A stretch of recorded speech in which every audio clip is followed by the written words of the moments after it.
So instead of trying to predict the unpredictable, and just to underline everything, what can teams use as starting points when setting OKRs?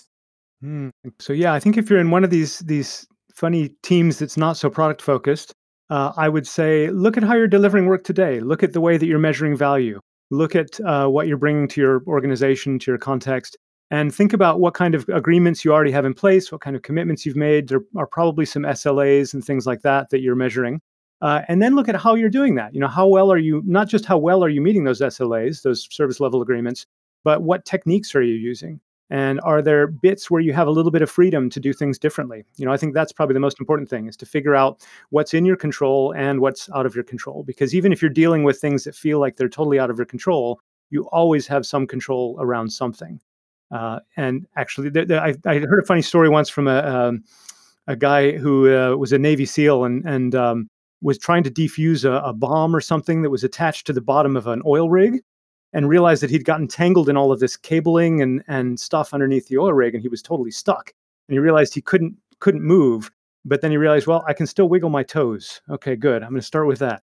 I can kind of wiggle my ankles. And piece by piece, he managed to get himself out of this situation. And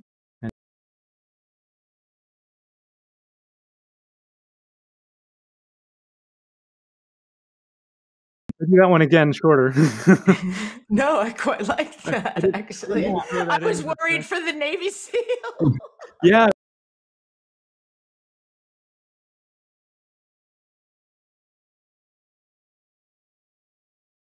Little window of something you can change. Yeah. It's a great story, right? Because it's like, I think we look to those stories for hope, right? And examples that, yes, even if you can make that small little change or difference, Elizabeth, tying it back to our topic of predicting the future, there's no way you can predict the future, but the hope with setting really great goals and OKRs and not being afraid to change them really helps you react and respond to the future, right? Like that's the intent, because you can imagine, I mean, we've all lived through the past year together, and the teams that have thrived have reacted and responded. No one could have predicted the world that we were dealt, the hands that we were dealt this past year, whether at work and our families, but how you responded and reacted really is where, things happen.